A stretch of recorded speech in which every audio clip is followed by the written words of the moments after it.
అయోనిజ కావాలి. అయోనిజ అంటే వేరొక స్త్రీ కడుపున పుట్టినది కాకూడదు. ఇప్పుడు అటువంటి స్త్రీ కావాలి. ఆమె మహాపతివ్రత, జగములను కన్న తల్లి కావాలి. ఎలా సంభవం అవుతుంది? అలా శుంభనిశుంభులు మరణించడానికి పరమశివుడు ఒక చమత్కారం చేశాడు. లోకానికి పనికి రావాలి. ఆయన రంగు పట్ల, అందం పట్ల వ్యామోహితుడు కాడు.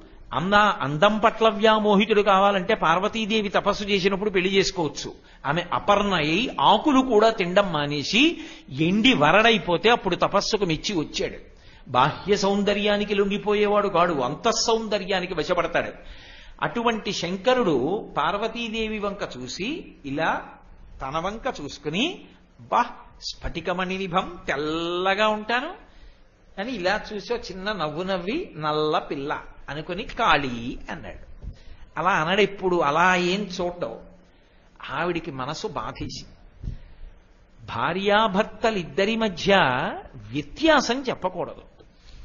పెళ్లికి వెళ్ళామనుకోండి, నిజంగా ఆయనకి తగిన పిల్ల కాదు అని అనిపించింది అనుకోండి, ఆయన సౌశీల్యానికి, ఆయన పాండిత్యానికి, ఆయన యొక్క భక్తి తత్పరతకి తగిన పిల్ల కాదు అని అనిపించింది అనుకోండి, అలా అనకూడదు. ఆ పిల్ల చాలా అందంగా ఉంది, ఆయన తుమ్మముద్దులా ఉన్నాడు, అప్పుడు అనకూడదు. కాకి ముక్కుకి దొండపండు అనకూడదు.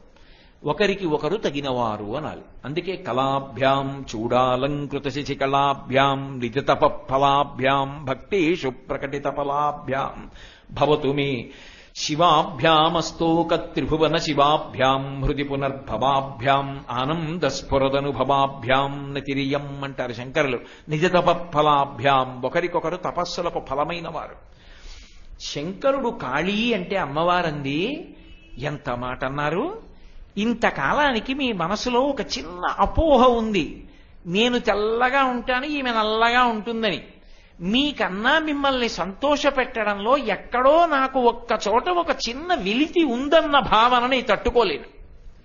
కాబట్టి నేను గౌరవర్ణాన్ని పొంది వస్తాను మీరు సంతోషించేటట్టని తపస్సుకు వెళ్ళిపోతానని.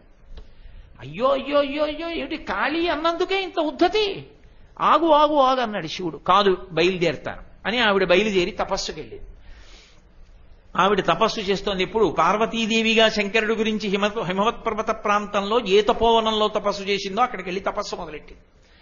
ఆ తపస్సు చేస్తుంటే బ్రహ్మగారు వచ్చారు. లోకములను శాసించగలిగిన తల్లివి నువ్వు గౌరవర్ణం పొందాలంటే తపస్సు ఎందుకమ్మా? ఎవరు ప్రత్యక్షం ఇవ్వాలి నీకు? ఎందుకు తపస్సు చేస్తున్నావు? నువ్వు పొందాలనుకుంటే గౌరవర్ణం పొందడం నీకు పెద్ద కష్టమా? దానికి నువ్వు తపస్సు చేయాలా? ఎందుకు చేస్తున్నావమ్మా తపస్సు అన్నాడు. ఆవిడంది, అర్థం చేసుకోవడం చాలా కష్టమయ్యా. ఎందుకు అర్థం అవుతో చెప్పనా? అసలు నీకు నాకు ఉన్న అనుబంధమే నీకు అర్థం అవ్వదు.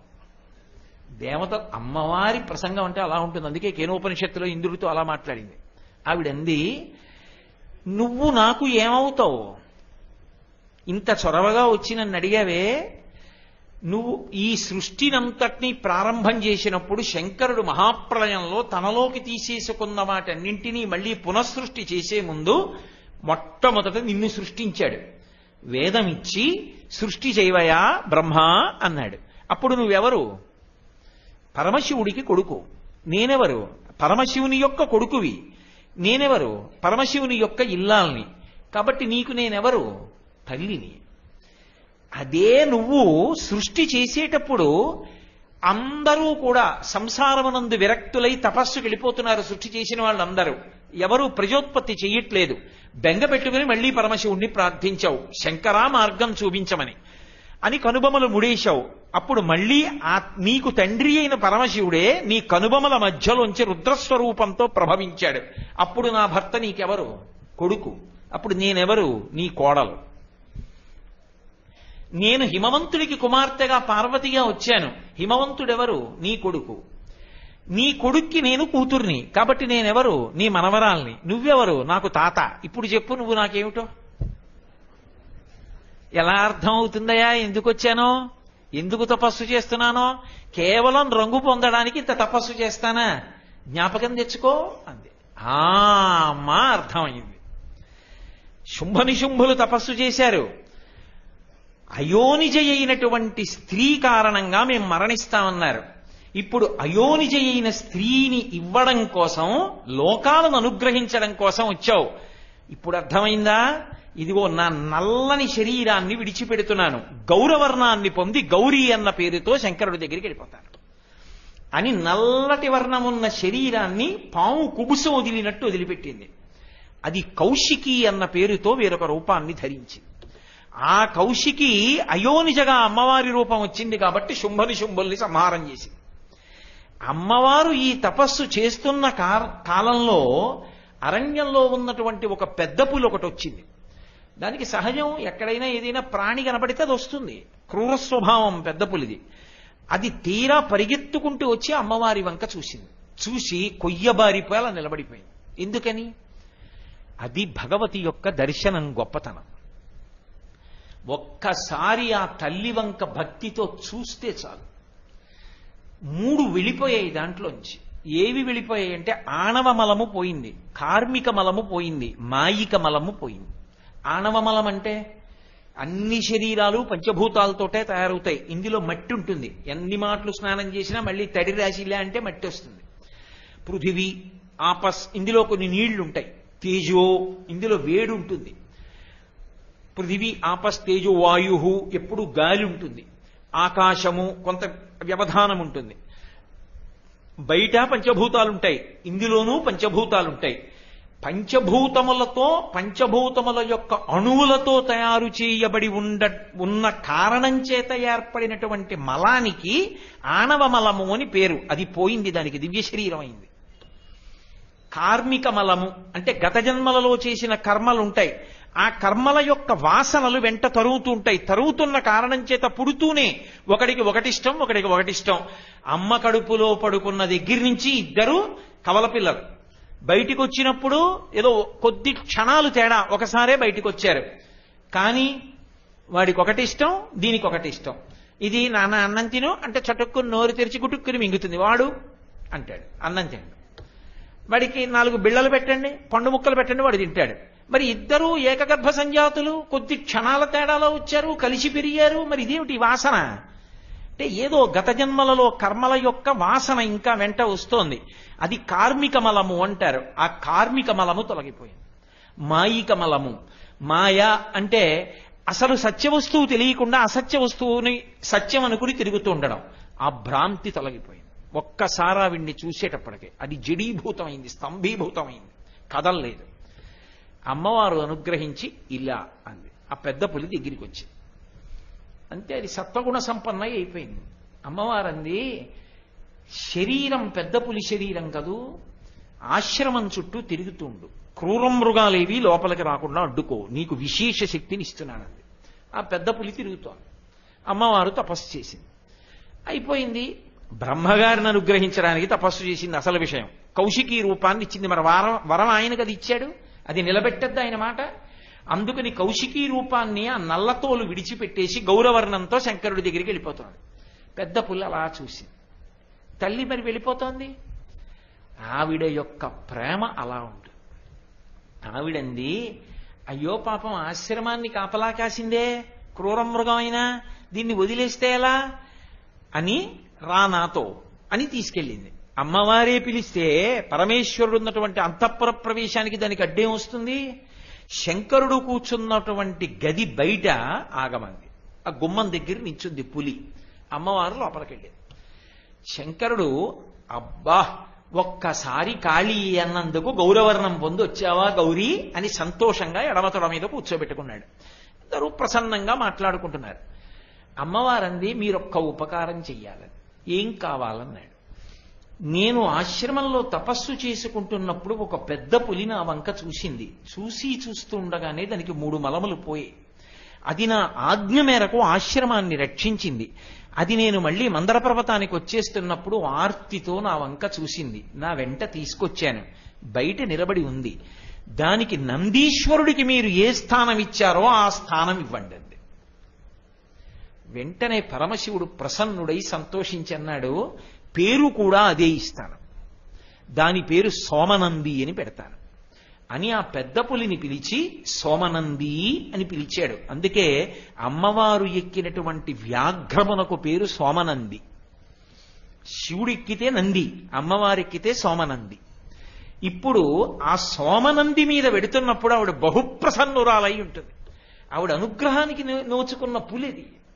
ఇప్పుడు ఆవిడ ఆ పులి మీద వెడుతోందనుకోండి, ఆ పులి వాహనము అన్న మాటకు అర్థం అంత ఆంతరంగిక పరివారం. అది ఎప్పుడు బయట ఒక గణనాథ పదవిని ఇచ్చారు. ఇచ్చి చేతికి పాము ఎలా ఉంటుందో అటువంటి బెత్తం ఇచ్చాడు శివుడు. అది పట్టుకుని అంతఃపురంలో గది బయట నిలబడి ఉంటుంది. అటువంటి ఆంతరంగిక పరివారం. అటువంటి పరివారాన్ని చూసినా మనకి ఎంత సంతోషంగా ఉంటుంది. అదిగో ఆ పులి కదిలి వచ్చి దాని మీద అమ్మవారు కూర్చుని రండి దగ్గరికి అని పిలిచి మనని కూడా ఆవిడ వెంట రండని తీసుకెడుతోందనుకోండి. ఇప్పుడు మనం ఎవరం? ఆవిడికి పరమాంతరంగిక పరివారమా కాదా ఆవిడ సోమనంది మీద వెడుతున్నప్పుడు? అందుకే శారదా నవరాత్రులలో అమ్మవారి అనుగ్రహాన్ని విశేషంగా ప్రసరింప చేయడానికి ఏం చేస్తారంటే వాహన సేవ చేస్తారు. ప్రతిరోజు ఒక వాహనం మీద పెడుతుంది అమ్మవారు.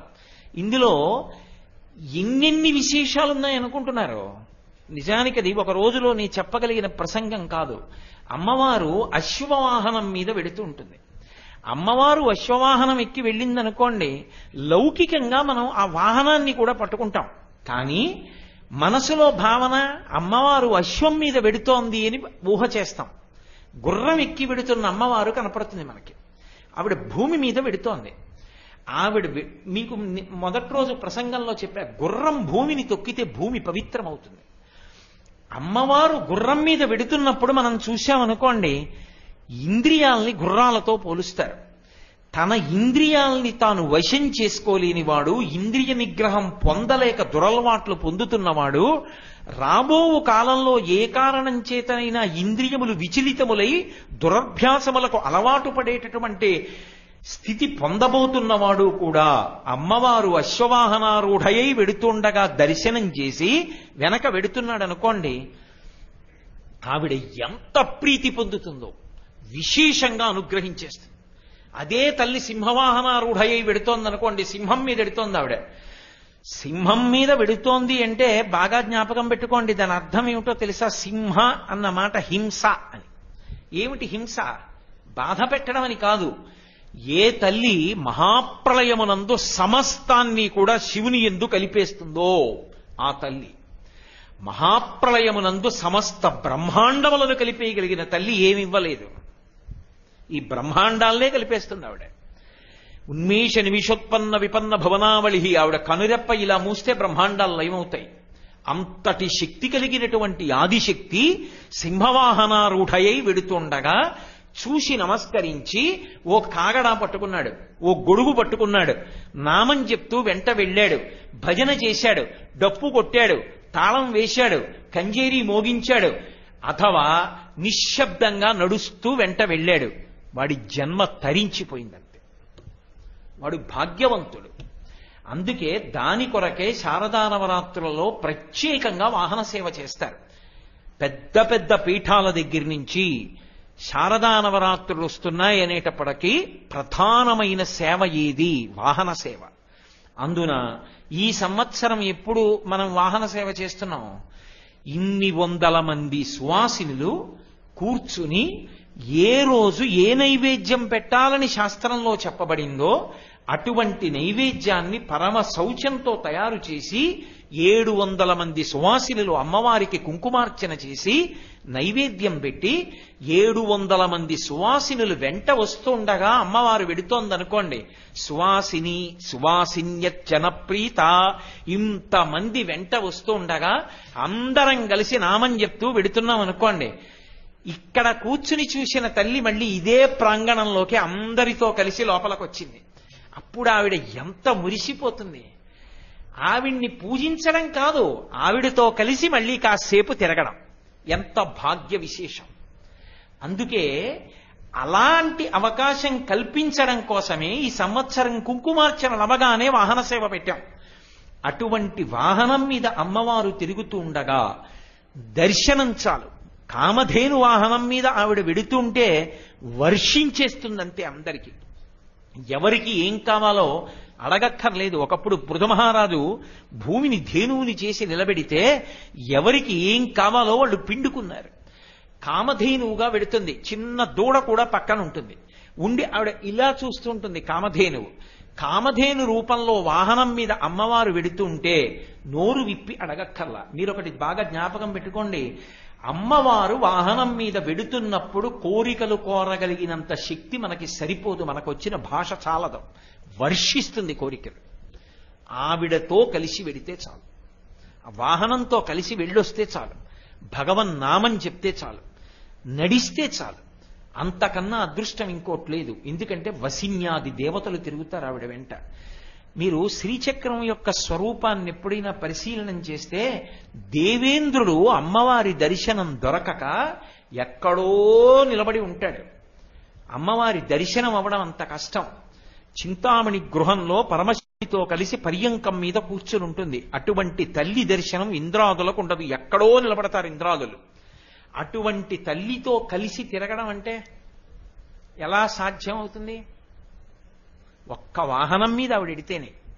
2, మీ దగ్గరికి వస్తోందన్న గుర్తు దేనివల్ల? వాహనం మీద ఉంటేనే. ఎవరు పక్కనున్నారో వాళ్ళ కోసమే వచ్చింది అలా అని గుర్తు. 1000 మంది ఉండనివ్వండి, 10,000 మంది ఉండనివ్వండి, అక్కడ ఎవరు వాహనంతో వెడుతున్నారో వాళ్ళ కోసమే వాహనం మీద వచ్చింది అని గుర్తు. ఆవిడతో కలిసి తిరుగుతున్నాం. ఇంతకన్నా జీవితానికి సాఫల్యం ఏముంటుంది నాకు చెప్పండి? అందుకు శారదా నవరాత్రుల్లో వాహన సేవ చేయిస్తారు. అది ఒక్క వాహనం ఎక్కి ఆవిడ తిరిగినా చాలు. అటువంటిది మన దేవస్థానం చేసుకున్నటువంటి అదృష్టం, మనందరం చేసుకున్నటువంటి భాగ్యం, అయ్యప్ప స్వామి మనందరినీ అనుగ్రహించినటువంటి తీరు. రోజుకొక వాహనం మీద పెడుతుంది అమ్మవారు. అటువంటి సదవకాశాన్ని వినియోగించుకోవడం అనేటటువంటిది ఎంత ప్రధానమైనది. మీరు ఒక్కటి జ్ఞాపకం పెట్టుకోండి, ఎప్పుడు ఏ రూపంలో ఎలా ఉపకారం చెయ్యాలో ఆ రూపంలో అలా ఉపకారం చేస్తుంది ఆవిడ. పేరు చెప్పను కానీ నాతో మాట్లాడుతూ ఈ మధ్యకాలంలో ఒకరు నాతో ఒక మాట అన్నారు. ఎప్పుడైనా భగవద్భక్తుల మనసుకి ఏదైనా కొంచెం కష్టం కల్పించవలసిన అవసరం కలిగితే అనుభవం ఇవ్వడానికి, దానికి పరిష్కారం కూడా భగవతి సిద్ధం చేయకుండా ఉంటుందా అన్నారు ఒకరు నాతో. ఎంత కష్టంలో ఉండండి, ఆ కష్టం నుంచి తప్పుకోవడానికి కావలసినటువంటి మార్గాన్ని ప్రచోదనం చేస్తుంది ఆవిడ బుద్ధిలో. అది అమ్మవారికి ఉన్న గొప్పతనం. అందుకే ధియో యోన ప్రచోదయాత్, ధియో యోన ప్రచోదయాత్ అని అడుగుతారు. సమస్య ఉంటుంది బయట, పరిష్కారం ఎక్కడుంటుంది? బుద్ధిలోనే ఉంటుంది. కానీ ఆ బుద్ధి ఎందు పరిష్కారం ప్రచోదనం ఎందుకు అవ్వదు? ఆవిడ అనుగ్రహం లేదు. ఆవిడ అనుగ్రహాన్ని మూట కట్టి మీరు పెట్టుకోవాలంటే అది ఎప్పుడు ఉపయోగపడుతుంది? అమ్మ అరణ్యంలో ప్రయాణం చేస్తూ పిల్లవాడు అవతల ఊరు ఎడుతున్నాడు. అమ్మ రొట్టెలు తీసుకొచ్చి మూట కట్టి, పచ్చడేసి మూట కట్టి ఆకులో పెట్టి పిల్లాడికి ఇస్తుంది. నాన్న పట్టుకెళ్ళరా అంటుంది. అమ్మ ఇప్పుడు ఎందుకమ్మా, నాకు కడుపు నిండుగా ఉంది, సద్దన్నం తిన్నానుగా అంటాడా? ఈ మూట పట్టుకు బయలుదేరతాడు. ఈ మూట ఎప్పుడు అక్కడికి వస్తుంది? మహారణ్యంలో ఉండగా కడుపు నకనకలాడిపోయింది. అప్పుడు అందులో అమ్మ కట్టిచ్చిన రొట్టె మూట విప్పుకుని ఇప్పుడు ఆ రొట్టెలు కడుపు నిండా తిన్నాడు. అమ్మ తెల్లవారుజామున సద్దన్నం పెట్టి కట్టి ఇచ్చిన రొట్టెల మూట అరణ్యంలో ఉండగా మధ్యలో ఆకలి తీర్చినట్టు, ఒకనాడు నువ్వు చేసినటువంటి సేవ నీకెప్పుడక్కరకొస్తుంది అంటే చెప్పడం ఎవరికీ సాధ్యం కాదు. ఎప్పుడో ఎక్కడో ఆ తల్లి అనుగ్రహంగా పండిపోతుందంతే. ఆవిడ అనుగ్రహించి తీరుతుంది, బుద్ధి యందు ప్రవేశించి ఏదో అద్భుతాన్ని సాధింపజేస్తుంది. అదే అనేకమైనటువంటి ఆఖ్యానాలుగా వస్తుంటుంది. మీరు దేవీ భాగవతంలో పరిశీలనం చేస్తే ఒక 2 ప్రధానమైన విశేషాలు కనుక, 2 అలా ఏదో జ్ఞాపకాలు వస్తూ 100 గుర్తొస్తాయి. ఒకానొక విషయంలో అసలు జీవన్మరణ సమస్య లాంటివి ఎదురవుతూ ఉంటాయి. శర్యాతి అని ఒక మహారాజు, 400 మంది భార్యలు, ఒక్కతే కూతురు. అటువంటి పిల్ల సుకన్య, ఆ పిల్ల పేరు. చక్కగా చిలికెత్తెలతో కలిసి ఆడుకుంటూ ఉండేది. ఎంత సంతోషంగానో కాలం గడుపుతోంది తండ్రి మహారాజు. ఒకనాడు తండ్రి వేటకెళ్ళాడు. పిల్ల ఆయనతో పాటు వెళ్లి ఉద్యానవనంలో తిరుగుతోంది. అక్కడ ఉన్నటువంటి పూల తోట లాంటిది, లతావితానములున్న చోట తిరుగుతోంది. అక్కడ ఒక ఆసారం ఉంది, నీటి సరస్సు. అక్కడ కూర్చుంది. వెనక పుట్ట ఉంది. పుట్టలోంచి రెండు ఆ మిరుగుడు పురుగుల్లా కనపడుతున్నాయి. మిరుగుడు పురుగులు అంటూ ఉంటారు, ఏదో మెరుపులు మెరుస్తున్నట్టుగా రాత్రి వేళ ఎగురుతుంటాయి. అటువంటివి రెండు పురుగుల్లా కనపడ్డాయి ఆమెకి ఆ పుట్టలో. బాల్య చాపల్యంతో పిల్ల ఒక పుల్ల తీసి పొడవబోయింది. అప్పటికే కొన్ని సంవత్సరముల నుండి తపస్సమాధిలో ఉన్నటువంటి చ్యవన మహర్షి అందులో ఉన్నారు. చ్యవనుడు పిల్లా దగ్గరికి జరక్కు, పిల్లా అఘాయిత్యం చేయకు అంటున్నాడు. ఎందుకని శరీరం నీరసించిపోయింది, తపస్సమాధిలో ఉన్నాడు ఆయన. ఈ అల్లరికి బహిర్ముఖుడయ్యాడు. పుట్టలాగే ఉంది. ఈ పిల్ల బాల్య చాపల్యంతో చటుక్కున పుల్ల పెట్టి ఆ రెండు మెరుస్తున్న కళ్ళని మెరుగుడు పురుగులు అనుకుని పుల్ల పెట్టి రెండు చోట్ల పొడిచింది. ఆయన కళ్ళల్లో పొడుచుకుని ఆ కళ్ళు రెండు పోయి అంధుడైపోయాడు. అంతటి మహాత్ముడికి అపచారం జరిగింది. భాగవతులకు జరిగినటువంటి అపచారం కట్టి కుడిపేస్తుంది. ఆయనేం అనలేదు. కానీ మహారాజు పరిపాలన చేస్తున్నటువంటి దేశంలో ఉన్న సమస్త ప్రాణులకు మలమూత్ర బంధనం అయిపోయింది. ఎవరికీ ఇంకా స్వస్థత లేదు. మల విసర్జన అవ్వట్లేదు, మూత్ర విసర్జన అవ్వట్లేదు. ఏం జరిగిందనుకున్నారు? ఎక్కడో ఎవరో ఒక మహాత్ముడి పట్ల అపచారం జరిగింది. అందరినీ పిలిచాడు. మనం వేటకెళ్ళాం, ఎవరైనా ఏదైనా పొరపాటు చేశారా చెప్పండి అని అడిగాడు. ఆ పిల్ల వచ్చి చెప్పింది, సుకన్య, నాకు అవేవో తెలియదు, కానీ ఒక పుట్టలో రెండు మెరుగుడు పురుగుల్లా కనపడ్డాయి. నేను పొడిచాను, కానీ లోపల నుంచి బాధతో ఆర్తితో మాటలు కేక వినపడింది. నేను వచ్చేశానని చెప్పింది. గబగబా పుట్ట దగ్గరికి వెళ్ళారు. కన్నుల వెంట రక్తధారలు కారుతూ అంధుడైపోయినటువంటి చ్యవన మహర్షి ఉన్నాడు. ఆయనని వెళ్లి వేడుకున్నాడు రాజు. అయ్యో, పొరపాటు జరిగిపోయింది నా కూతురు వల్ల. మీకు కావలసినంత మంది పరివారాన్ని ఇస్తాను, మీకు వాళ్ళు నిత్యం సేవ చేస్తారన్నాడు. ఆయన అన్నాడు, మహారాజా, నువ్వు చెప్పిన మాట యథార్థమే, నువ్వు ఇస్తావు పరివారాన్ని. వాళ్ళు దేనికి వస్తారు? నాకు సేవ చేయడానికి వస్తారు. నా మీద ప్రేమ వాళ్ళకెందుకుంటుంది? ఉండదు.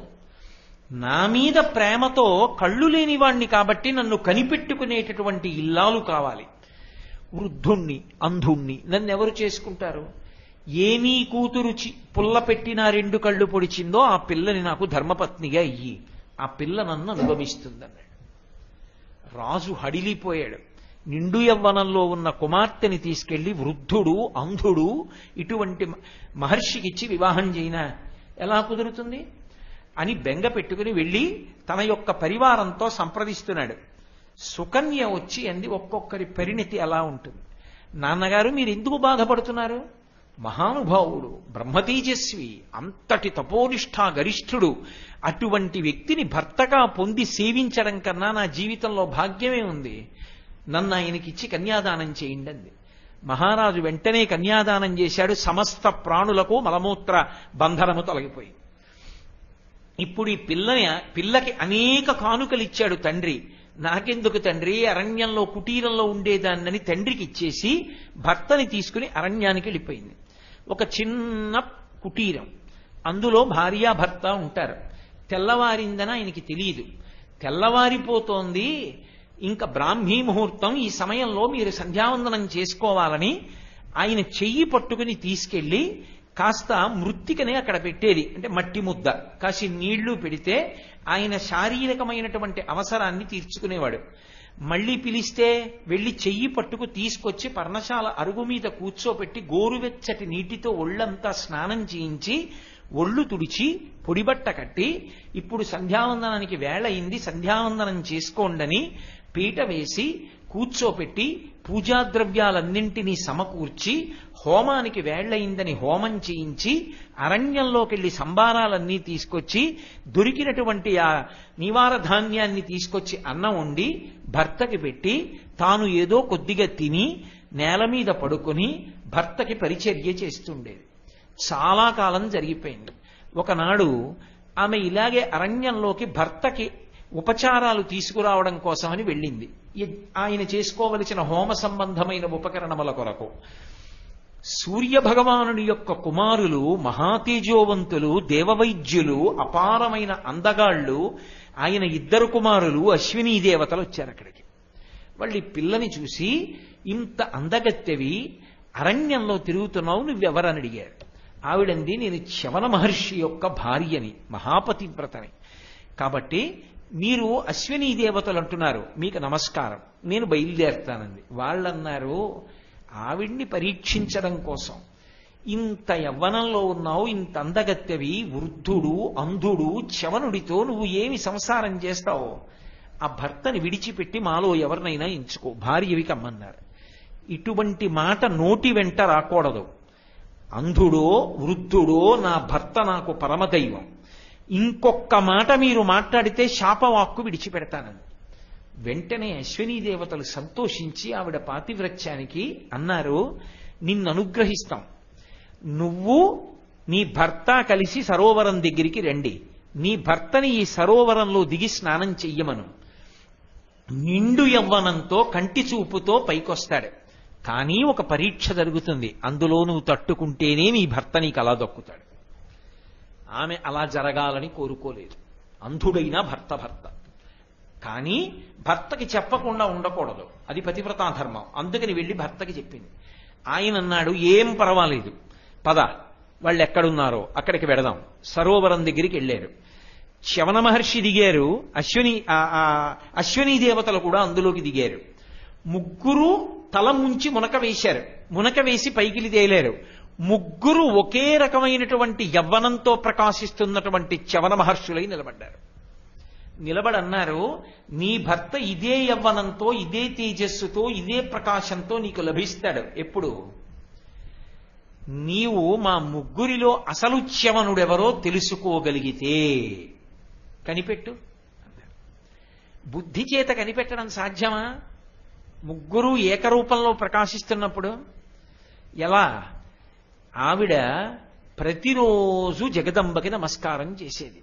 ఆ పుణ్యం ఉంది కదూ. ఒకనాడు పెట్టిన నమస్కారం ఎక్కడికి పోతుంది? ఇప్పుడు ఆ తల్లినే తలుచుకుంది. నమ పద్మోద్భవే దేవి నమ శంకరవల్లభే విష్ణుప్రియే నమో లక్ష్మి వేదమాత సరస్వతి అని పిలిచింది. అమ్మా, వేదమాతవైన సరస్వతివైనా నువ్వే, విష్ణువు యొక్క ప్రియురాలవైన లక్ష్మివైనా నువ్వే. కాదు కాదు, నమ పద్మోద్భవే దేవి నమ శంకరవల్లభే, పద్మమునందు ఆవిర్భవించి పరమశివుని యొక్క ఇల్లాలైన పార్వతివైనా నువ్వే. మూడు మూర్తులుగా ఉన్న రూపం నీదే కదూ. గిర్దేవతేతి గరుడధ్వజ సుందరీతి శాకంభరీతి శశేఖర వల్లభేతి సృష్టి స్థితి ప్రళయ కైలుష సంస్థితాయై తస్మై నమస్త్రిభువనైక గురోస్తరుణ్యై అంటారు శంకర భగవత్పాదులు.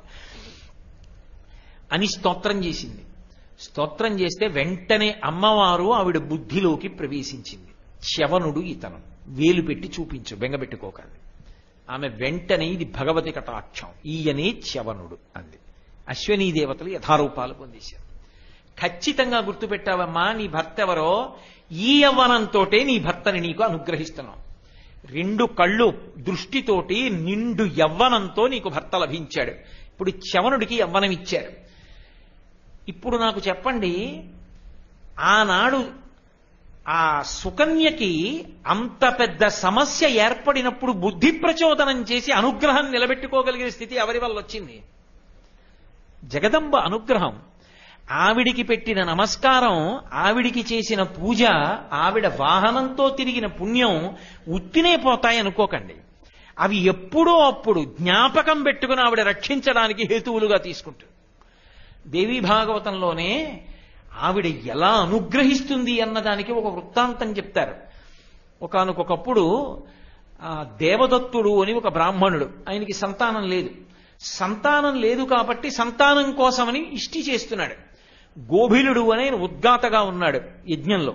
సామగానం చెయ్యాలి ఆయన. ఈ గోభిలుడు సామగానం చేస్తున్నాడు. సామగానం చెయ్యాలి అంటే బాగా ఊపిరిని బిగబట్టి, ఊపిరి పీల్చి బిగబట్టి సామగానం చేయాలి. ఎందుకంటే దీర్ఘంగా మంత్రం పలకాలి. స్వరభంగం అవుతుంది సామగానం చేసేటప్పుడు, తప్పు పట్టకూడదు. ఆయన స్వరభంగం చేశాడు. గోభిలుడు స్వరభంగం చేశాడని కోపం వచ్చి దేవదత్తుడు అన్నాడు, మూర్ఖుడా, నేను కొడుకు కోసం యజ్ఞం చేస్తుంటే స్వరభంగం చేశావన్నాడు. వెంటనే గోభిలుడు అన్నాడు, సామగానం చేస్తున్నప్పుడు ఒక్కొక్కసారి ఊపిరిని బిగబట్టడం కష్టం, స్వరభంగం అవుతుంది. అంత మాత్రానికి నన్ను యజ్ఞవాటంలో మూర్ఖుడా అని పిలిచావు, మూర్ఖుడైన కొడుకు జన్మించుగాక అన్నాడు. వెళ్ళి కాళ్ళ మీద పడ్డాడు. మూర్ఖుడైన కొడుకు ఉండడం కన్నా కొడుకు లేకుండా ఉండడం మంచిది. నాది పొరపాటైపోయింది, నన్ను మన్నించు. నాకు సత్పుత్రుడు కలిగేటట్టుగా అనుగ్రహించన్నాడు. పెద్దల యొక్క కోపం తాటాకు మంట. వెంటనే ఆయన అన్నాడు, పుట్టినప్పుడు మూర్ఖుడే, తదనంతర కాలమనందు మహావిద్వాంసుడు అవుతాడు. ఈ పిల్లవాడు పుట్టాడు, ఒక్క మాట నోటి వెంట రాదు, సంధ్యావందనాది ప్రక్రియలు కూడా చేయలేడు. తల్లిదండ్రులు తిట్టేటటువంటి తిట్లు వినలేక, నేను మూర్ఖుణ్ణి, నాకేం రాదు, ఇటువంటి తండ్రి కడుపున చెడ పుట్టానన్న బాధతో ఆ పిల్లవాడు గ్రామాంతరం వెళ్ళిపోయాడు. అరణ్య మార్గంలో ప్రయాణం చేసి చేసి చేసి చేసి ఒక ఊరు చేరుకున్నాడు. నోరు విప్పితే అతనికి ఏం రాదని తెలిసిపోతుంది, అందుకు నోరు విప్పేవాడు కాదు. నదికి వెళ్ళడం, స్నానం చేయడం, వచ్చి కూర్చోవడం, అలా కూర్చోవడం. జపం చేయడానికి ఏమొచ్చు, పాపం ఏం రాదు, కూర్చునేవాడు అలాగా. అబ్బా, నిజంగా తపస్సు అంటే ఇందిరా, గొప్ప వ్రతనిష్టలో ఉన్నాడు, సత్యవ్రతుడు అని జనం పేరెట్టారు. ఎందుకంటే ఆయన పేరేమిటో ఆయన చెప్పలేదు, ఉతధ్యుడు ఆయన పేరు, తండ్రి పెట్టింది. నిజమైన తపస్సు అంటే ఈందే అని సత్యవ్రతుడు అని పేరు పెట్టి పళ్ళు తెచ్చేవారు, కాయలు తెచ్చేవారు, రకరకాలు తీసుకొచ్చేవారు. ఆయన ఏమనేవాడు కాదు, ఇలా అంటుండేవాడు, తింటుండేవాడు, కూర్చుంటుండేవాడు. ఆయన అలా కూర్చునుండగా ఒక రోజున ఒక వేటగాడు ఒక అడవి పందిని తరువుకుంటూ వస్తున్నాడు. ఇక అంత దూరంలో ఉందనగా దాని మీద బాణప్రయోగం చేశాడు. మీరు ఎప్పుడైనా బాణప్రయోగం చూశారో లేదో, నిజంగా బాణం వెళ్ళి తగలడం అన్నదోసారి చూస్తే ఇంత భయంకరంగా ఉంటుందా బాణప్రయోగం అనిపిస్తుంది. వెళ్ళి సగం దిగబడి ఊగుతుంది, అంతలా వెళ్ళి ప్రాణస్థానములను కొడుతుంది. అది వెళ్ళి అడవి పంది గుచ్చుకుంది. ఒకసారి శ్రీశైలంలో ఇష్టకామేశ్వరి దేవస్థానం దగ్గర అక్కడ ఉండేటటువంటి ఆ ప్రాంతంలో నివసించేటటువంటి తెగలకు చెందిన వారిని, అయ్యా ఓసారి బాణప్రయోగం చేసి చూపించండి అంటే, అప్పుడు నాతో ఉన్నవాళ్ళు కూడా చూశారు. ఆ ధనస్సులు తీసుకుని మేము కూడా బాణప్రయోగం చేశాం, చేయగలమేమో చూద్దామని. ఇక్కడ నిలబడి బాణం వేస్తే కన్ను మూసి కన్ను తెరిచే లోపల దేన్ని కొట్టమంటారని అడిగాడు. ఇలా చెట్టును కొట్టండి అన్నాం. కన్ను మూసి కన్ను తెరిచే లోపల బాణం వెళ్ళిపోయి చెట్టులోకి గుచ్చుకుని ఊగిందిలాగా. అంతలా బాణప్రయోగం చేస్తారు. అది వెళ్ళి ఆ అడవి పంది యొక్క మర్మస్థానంలో దిగబడింది. నిత్తురు ఓడిపోతోంది. వెనక వచ్చేస్తున్నాడు వేటగాడు. భయపడిపోయిన అడవి పంది పరిగెత్తుకుంటూ ప్రాణరక్షణ కోసం ఈయన ఓ పర్ణకుటీరంలో కూర్చునున్నాడు కళ్ళు మూసుకుని. గభాలన చొరబడింది. ఆ బాణం దిగపడిపోయి ప్రాణాలు రక్షించుకోవడానికి నిత్తురు కారిపోతూ ఆర్తితో చూస్తున్న పంది వంక చూశాడు. ఒంట్లో ఒక్కసారి జలధరింత వచ్చేసింది, రోమాంచితం అయిపోయింది. తన ప్రయత్నం లేకుండానే హైం అన్నాడు. ఆ పంది అతని వంక చూసింది, గబగబా పక్కకెళ్ళి ఓ పొదలో దాక్కుంది. నడవలేకపోతోంది అది. వెనక వేటగాడు వచ్చాడు. ఆయనకే విచిత్రంగా అనిపించింది. ఇది ఏమిటో బాగుందని అదే ఉద్విగ్నతతో అదే అక్షరాన్ని, అది బీజాక్షరం, సారస్వత బీజాక్షరం అని, అదే బీజాక్షరాన్ని ఓ పలికి ఆనంద తన్మయత్వంలో సమాధిలోకి ఎడుతున్నాడు. వేటగాడు వచ్చాడు. అయ్యా, నేను అడవి పందిని బాణం వేసి కొట్టాను, ఇక్కడ ఎక్కడైనా ఉందా అని అడిగాడు. ఎంత శాస్త్రజ్ఞానం వచ్చేసిందంటే ఆయనకి, వెంటనే అన్నాడు, ఇప్పుడు అడవి పంది అక్కడ ఉంది అని చెప్తే చంపేస్తాడు. చంపేస్తే ప్రాణివధ జరుగుతుంది. చెప్పకపోతే భార్యాబిడ్డలు ఆకలితో బాధపడతారు. వేటగాడి విషయంలో చెప్పడమా చెప్పకపోవడమా ఏది ధర్మం? అన్ని ధర్మములలోకి గొప్ప ధర్మం ప్రాణిని రక్షించడం అని ఆయన అన్నాడు. అబద్ధము చెప్పలేదు, నిజము చెప్పలేదు. వేటగాడి వంక చూసి, యాపశ్యతి నసాబ్రూతే అబ్రూతే సనపశ్యతి అహో వ్యాధ స్వకార్యార్థిన్ కిం పృచ్ఛసి పునః పునః అన్నాడు. ఎందుకయా అన్ని మాట్లాడుగుతావు? ఏది చూసిందో అది చెప్పదు, ఏది చెప్పిందో అది చూడలేదు, ఎందుకు అడుగుతావు? వేరొక జంతువుని చూసుకో అన్నాడు. అంటే యాపశ్యతి నసాబ్రూతే, చూసింది కన్ను చెప్పదు, చూడనిది నోరు చెప్తోంది. చూడని నోరు చెప్తే ప్రమాణం ఎలా అవుతుంది? చూసిన కన్ను చెప్పదు కాబట్టి, కన్ను మాట్లాడదు కాబట్టి సత్యం చెప్పే అవకాశం లేదు. కాబట్టి వదిలేయి. ఇప్పుడు సత్యం చెప్పాడా? సత్యం చెప్పాడా? సత్యమే చెప్పాడు. చూసిన కన్ను మాట్లాడదు, మాట్లాడుతున్న నోరు చూడలేదు. కాబట్టి ఎందుకు నన్ను అడుగుతావు? కిం పృచ్ఛసి పునః పునః, ఎందుకని మాట్లాడుగుతావు? వెళ్ళి ఇంకో జంతువుని చూసుకో అన్నాడు. ఏమిటో ఈయన అని వేటగాడు వెళ్ళిపోయాడు. పంది రక్షింపబడింది అని అనుకోవాలి మనం. ఇప్పుడు ఇంత పాండిత్యాన్ని అనుగ్రహించేసింది, మహావిద్వాంసుడైపోయాడు తరువాతి కాలంలో. అమ్మవారి పాదముల మీద వేసిన ఒక్క పువ్వు, ఆవిడికి చేసిన ఒక నమస్కారం, ఆవిడ వాహనం వెంట వెళ్ళడం, ఆవిడ పూజ చూడడం అంత విశేషమైనటువంటి అనుగ్రహాన్ని కురిపించేస్తాయి. అందుకే ఆ తల్లి పూజకి, ఆ తల్లి యొక్క సేవలకి అంత గొప్ప ప్రాధాన్యత ఏర్పడింది. అమ్మవారిని ఒక్కొక్క రోజు ఒక్కొక్క రకమైనటువంటి అలంకారం చేస్తారు. ఒక్కొక్క రోజు ఒక్కొక్క మూర్తిగా ఉంటుంది. నిజానికి మనం ఆవిడ్ని అలా చూసుకుంటున్నాం, కానీ అసలు అలా అలంకారం చెయ్యనంత మాత్రం చేత ఆవిడ మూలతత్వానికి వచ్చినటువంటి భేదమేం ఉండదు. ఆ మూలతత్వమే అన్ని రూపాలు పొందుతోంది. కానీ అది మనసుతో భావన చేసి మనం పూజ చెయ్యగలిగినా కూడా ఆవిడ యొక్క అనుగ్రహం కలుగుతుంది. అందుకే శారదానవరాత్రులు అని పేరు, సరస్వతీ పూజ అని పిలుస్తారు. ఎందుకు సరస్వతీ పూజకంత ప్రాధాన్యత అంటే, సరస్వతీ పూజ అంటే విద్యార్థులు మాత్రమే చేసేది అని అనుకున్నారనుకోండి, ఖచ్చితంగా పొరపాటు. ఎందుకో తెలుసా? సరస్వతీ కటాక్షము దేంట్లోంచి ఉంటుంది? ఒక సైనికుడు ఉన్నాడనుకోండి, కత్తి తిప్పడంలో ఉంటుంది. ఒక ఏనుగుందనుకోండి, అది మావటి మాట వినడంలో దానికి కటాక్షం ఉంటుంది. ఒక ఇల్లాలు ఉందనుకోండి, బాగా ఉండి పెట్టడంలో ఆవిడ యొక్క శక్తి ఉంటుంది. ఒక విప్రుడు ఉన్నాడనుకోండి, ఆయన జీవితం పంచాంగం మీద ఆధారపడుతుంది.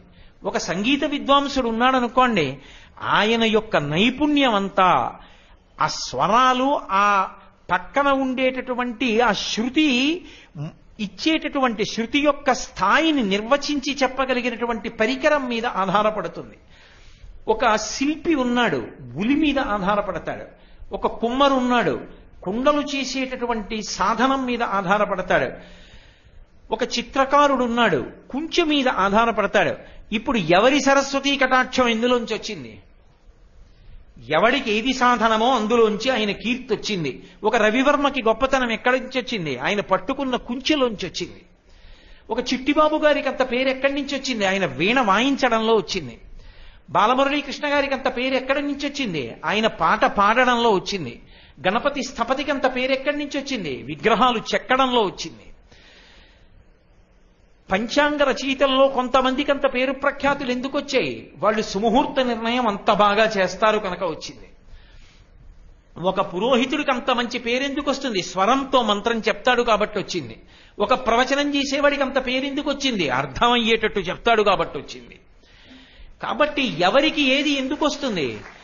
ఆయనకి ఏది ఉపకరణమో ఆ ఉపకరణమే సరస్వతీ కటాక్షమునకు కారణమై కీర్తికి కారణమైంది. వా, ఎక్కడికైనా వెడితే ఏమి సహించదండి. పెద్ద ఇబ్బంది ఏమిటంటే అదంత అమరికగా అంత బాగా వండుతుంది, దాని చేతి వంటకు అలవాటైపోయి బయట ఎక్కడ తినలేను అంటాడు ఒక్కొక్క ఆయన.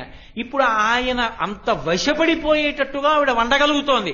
ఇప్పుడు ఆవిడ సరస్వతీ కటాక్షం ఆవిడ చేతి అట్లకాడలో ఉంది, విద్యార్థికి కలంలో ఉంది. ఇప్పుడు సరస్వతీ పూజ ఎవరు చెయ్యాలి? ఒక్క విద్యార్థులు కాదు, ప్రతి వాళ్ళు సరస్వతీ పూజ చెయ్యాలి. అందరూ ఆ రోజున సరస్వతీ పూజ చేస్తారు. ఇంట్లో అయితే పాయసం నివేదన చెయ్యాలి. బయటికి వస్తే తేనె నైవేద్యం పెట్టి దేవస్థాన ప్రాంగణాల్లో ఇస్తారు. పాయసం నైవేద్యం పెట్టకూడదని నియమం ఏం లేదు. కానీ కొన్ని వేల మందికి సరస్వతీ పూజ చేసేటప్పుడు తేనె ప్రసాదంగా ఇస్తారు. ఇంత వైభవాన్ని ఇవ్వగలిగినటువంటి నవరాత్రులు శారదా నవరాత్రులు. ఇంత కటాక్షాన్ని కురిపించేసేటటువంటి తల్లి, మనం ఏమీ మాట్లాడక్కర్లేదు. ఆవిడ వంక చూస్తే చాలు, అసలు జీవితానికి ఏమి ఇవ్వాలో అది ఇచ్చేస్తుంది. కొణత్కాంచీదామాకరికలభ కుంభస్తననత పరిక్షీణా మధ్యే పరిణత శరచంద్రవదన ధనుర్బాణం పాశం శృణిమపి దధానా కరతలైః పురస్తాదస్తాం నహ పురమధితురహో పురుషిక అంటారు శంకర భగవత్పాదులు.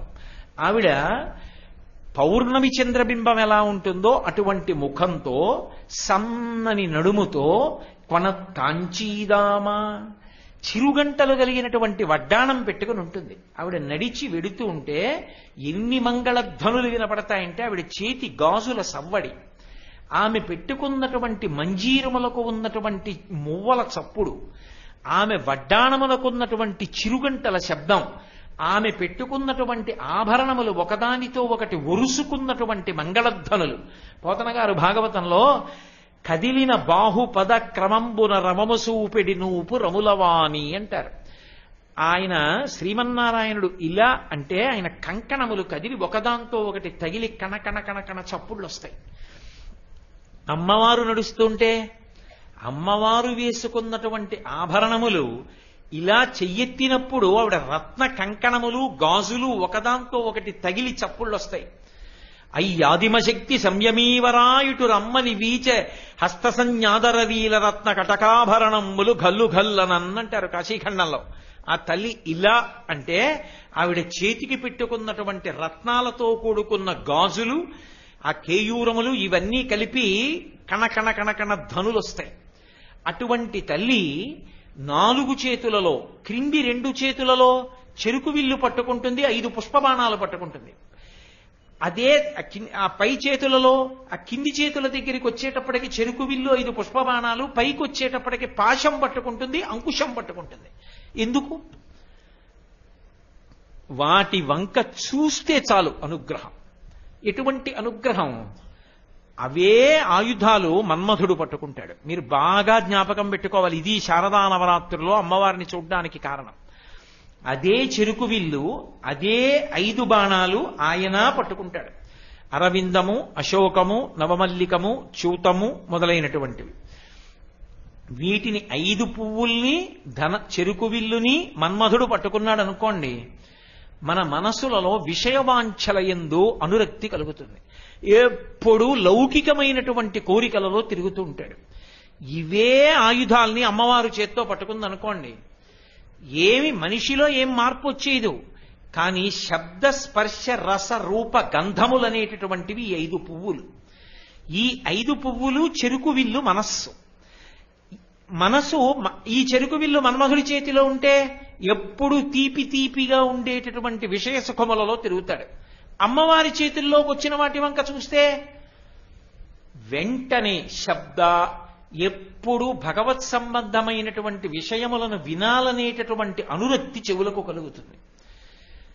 కాబట్టి శబ్ద స్పర్శ, అమ్మవారి కోమలమైనటువంటి పాదములు ముట్టుకోవాలని, సువాసిని పూజ చెయ్యాలని, బాలపూజ చెయ్యాలని, అమ్మవారి పాదాల మీద పసుపు వెయ్యాలని, కుంకం వెయ్యాలని మనసు ఉవ్విళ్ళూరుతుంది. స్పర్శ, రస. ఇంతకుముందు తనకేది కావాలంటే అది తినేవాడు వండుకుని. ఇప్పుడు అమ్మవారికి నైవేద్యం పెట్టి అమ్మవారి యొక్క శేషంగా తినడాన్ని ఇష్టపడతాడు. కాబట్టి రస, రూప. ఇంతకుముందు తన మనసుకి నచ్చింది చూసి సంతోషపడిపోయేవాడు. ఇప్పుడు భగవంతుని యొక్క రూపాన్ని చూసి మురిసిపోతాడు. ఎక్కడెక్కడ ఏ తేజస్సు కనపడినా అది పరమేశ్వరుడి యొక్క తేజస్సే అని మురిసిపోతూ ఉంటాడు. అలాగే గంధ. పూర్వం వాసన వస్తే తనకి ప్రీతిపాత్రమైన వాసనల కోసం వెంపర్లాడేవాడు. ఇప్పుడు మల్లెపూలు తీసుకొచ్చి చటుక్కున భార్యకి ఇవ్వడు, అమ్మవారి పాదాల మీద పెట్టి తీసి భగవతి ప్రసాదం అలంకరించుకోబోయే అంటాడు. అంటే ఇప్పుడు ఏమైంది అంటే అదే వాసన కానీ భగవత్ ప్రసాదంగా అనుభవిస్తున్నాడు. ఈ 5 శబ్ద స్పర్శ రసరూప గంధములు 5 కూడా చెరుకు విల్లు మనసుతో కలిసి భగవంతుడి వైపుకి తిరిగేటట్టుగా భక్తి పాశాలు వేసి దగ్గరికి లాగి కోపం కోపం కోపం అనేటటువంటి కోపం మీద కోపం వచ్చేటట్టుగా చేసి ఆ కోపం అనేటటువంటి దుర్లక్షణాన్ని పోగొట్టి శాంతినిచ్చి అమ్మవారి పాదముల యందు అనురక్తినిచ్చి తానే మనని తన వైపుకి లాక్కుంటుంది. అలా చెయ్యడమే అమ్మవారు చేసేటటువంటి మహోపకారం.